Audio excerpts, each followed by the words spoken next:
2026 உலகக்கிண்ண ஆட்டங்களுக்கு நாட்கள் நெருங்கிக் கொண்டிருக்கின்றன.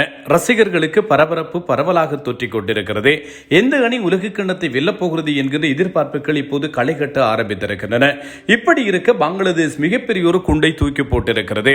நாங்கள் 2020 உலகக்கிண்ணத்தில் விளையாட மாட்டோம் என்று திட்டவட்டமாக அறிவித்திருக்கிறார்கள். பங்களாதேஷை பொறுத்தவரையில் அவர்கள் கிரிக்கெட்டிலே மிகப்பெரிய அளவிலே சாதித்த ஒரு நாடு கிடையாது. ஆனால் இப்படியே மிகப்பெரிய அளவிலே சாதிக்காத ஒரு நாடு சர்வதேச கிரிக்கெட் பேரவையோடு இவ்வளவு தூரம் கெத்து காட்டுகிறது என்றால் ஒரு பக்கமாக சற்று வியந்துதான் பார்க்க வேண்டியிருக்கிறது. பங்களாதேஷ் கிரிக்கெட்டினுடைய நிர்வாகத்தினுடைய கெத்து என்று சொல்லி பேச ஆரம்பித்திருக்கிறார்கள் பலரும். என்ன நடந்திருக்கிறது, ஏன் பங்களாதேஷ் இப்படி செய்கிறது என்று சொல்லிய பல விஷயங்களும் உங்களுக்கு தெரியும். பங்களாதேஷிலே இந்துக்கள் துன்புறுத்தப்படுகிறார்கள் என்கின்ற தரப்பு செய்திகளுக்கு பின்னால் இரண்டு நாடுகளுக்கும் இடையில் ஒரு விதமான ஒரு முருகல் தொற்றிக் கொண்டது. இதற்கு பின்னர் என்ன நடந்தது?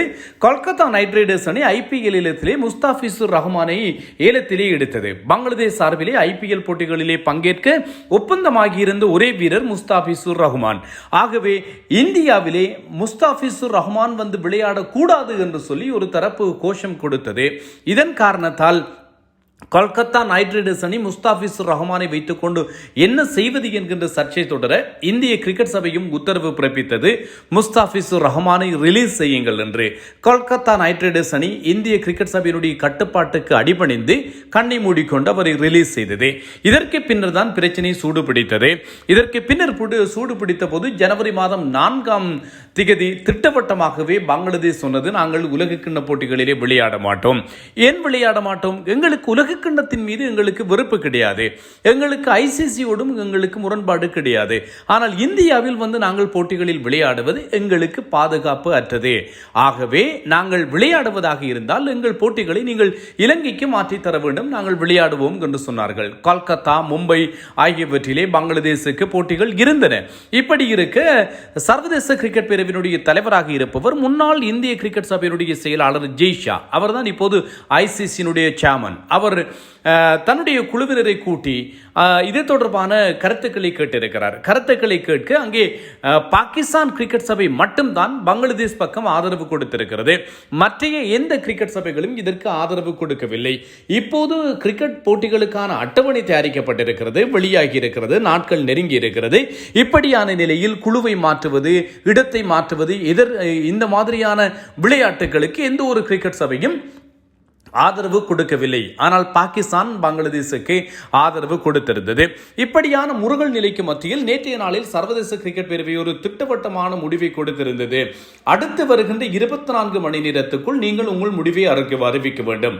போட்டிகள் இந்தியாவில் தான் விளையாட வேண்டும். இந்தியாவில் நீங்கள் விளையாடவில்லை என்று சொன்னால் உங்களுக்கு அடுத்த நிலையில் உலக கிண்ணத்துக்கு தகுதியை உடைய ஸ்காட்லாந்து தொடரிலே சேர்க்கப்படும் என்று சொல்லி அறிவித்திருந்தார்கள். ஆகவே பங்களாதேஷ் இன்று அவசரமாக கூடியது.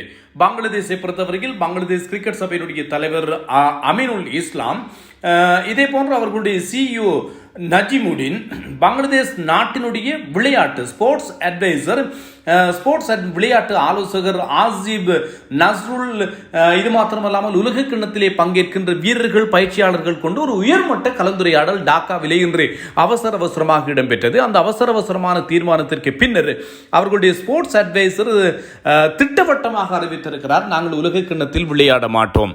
அது அவர் சொல்கின்ற விஷயம், உலக கிண்ணத்தில் விளையாட மாட்டோம் என்பது எப்படி என்றால் இந்தியாவில் விளையாட மாட்டோம், இலங்கையில் எங்களுக்கு போட்டிகளை மாற்றி தந்தால் நாங்கள் வருவோம் என்று சொல்லி இருக்கிறார்.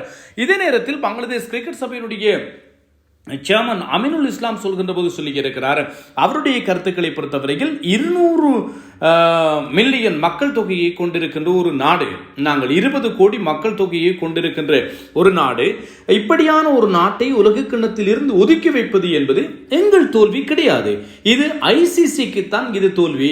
ஆகவே பங்களாதேஷிலே யாரும் உலக கிண்ணத்தை பார்க்க மாட்டார்கள், உலக கிண்ணம் தொடர்பான ஆர்வம் இருக்காது.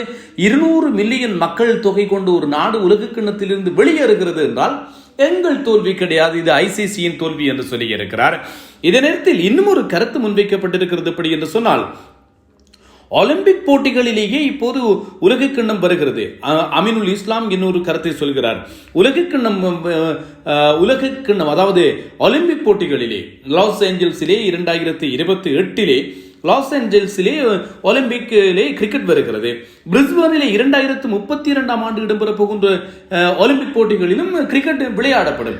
இதற்கு பின்னர் 36 ஆண்டு இந்தியாவிலே தான் போட்டிகள் விளையாடுவதற்கான வாய்ப்புகள் இருக்கிறது என்று சொல்லிய செய்திகள் எல்லாம் வெளிவர, இப்படியெல்லாம் இருக்க எவ்வாறு கிரிக்கெட்டை புறக்கணிக்க முடியும், பங்களாதேஷை எப்படி புறக்கணிக்க முடியும் என்கிற விதமான கேள்விகள் இப்போது அவரால் எழுப்பப்பட்டிருக்கின்றன. பாகிஸ்தான் பங்களாதேஷை கொஞ்சம் ஊதி பிறப்பித்திருந்தது. பாகிஸ்தான் சொல்லி இருந்தது, உலக கிண்ணத்திலே பங்களாதேஷுக்கு விளையாடுவதற்கு அவர்களுடைய கோரிக்கை நிராகரிக்கப்பட்டால் நாங்களும் பங்களாதேஷோடு சேர்ந்து உலக கிண்ணத்திலிருந்து வெளியேறுவோம் என்று சொல்லி பாகிஸ்தானும் சொல்லி இருந்தது. இப்போது பங்களாதேஷ் தாங்கள் திட்டவட்டமாக நாங்கள் விளையாட போவதில்லை என்று சொல்லி அறிவித்திருக்கிறார்கள். பாகிஸ்தானுடைய முடிவு என்னவாக அமையப் போகிறது என்கின்ற கேள்விகள் வருகின்றன. எது எவ்வாறாயினும் கூட இது கிரிக்கெட் ரசிகர்களை பொறுத்தவரையில் ஏற்றுக்கொள்ள முடியாத ஒரு விஷயமாகத்தான் பார்க்கப்படுகிறது. அல்லது ஒரு விரும்பத்தகாத விஷயங்கள் கிரிக்கெட்டுக்குள்ளே கலந்துவிட்டனவா என்று சொல்லி இப்போது ரசிகர்கள் புலம்ப ஆரம்பித்திருக்கிறார்கள். பங்களாதேசம் கொஞ்சம் இறங்கி போகலாம், அவர்களுடைய எதிர்கால கிரிக்கெட் சூனியமாகி விடுமோ என்கின்ற கருத்துக்கள் கேள்விகள் வருகின்றன. இந்தியா ஒரு பண பலம் படைத்த ஒரு கிரிக்கெட் அமைப்பு, ஒட்டுமொத்தமான ஐசிசியை தன் கட்டுப்பாட்டுக்குள்ளே இந்திய கிரிக்கெட் சபை வைத்திருக்கிறது. இந்திய கிரிக்கெட் சபையை பகைத்து கொண்டு ஐசிசியால் தனித்து இயங்க முடியாத ஒரு நிலை இருக்கிறது. வருவாய் மார்க்கங்கள் எல்லாம் இந்தியாவை ஒட்டியதாகத்தான் அங்கே ஐசிசிக்கு வருவாய் மார்க்கங்கள் இருக்கின்றன. ஆகவே அங்கேயும் பல சிக்கல்கள் இருக்கின்றன. இப்படியான ஒரு இடியப்ப சிக்கல் நிலைமை இப்போது வந்திருக்கிறது. ஆனால் பங்களாதேஷ் திட்டவட்டமாக அறுதியும் உறுதியுமாக இறுதியாக தெரிவித்திருக்கிறார்கள், நாங்கள் வரமாட்டோம், உலக கிண்ணத்தில் ஆடமாட்டோம், முடிந்தால் நீங்கள் இலங்கைக்கு போட்டியை மாற்றுங்கள், ஆடுகிறோம் என்று சொல்லி அவர்கள் சொல்லி இருக்கிறார்கள். உங்கள் கருத்து என்ன? உங்கள் நிலைப்பாடு என்ன? எங்கே தவறு இருக்கிறது? எங்கே அடுத்து என்ன நடக்கும் அல்லது அடுத்து என்ன நடக்க வேண்டும் என்று நீங்கள் கருதுகிறீர்கள்? உங்கள் கருத்துக்களை பகிருங்கள். பார்த்துவிட்டு முடிந்தால் இன்னும் ஒரு காணொளியில் பேசுவோம். நான் தில்லையபுரம் தரணிதரன்.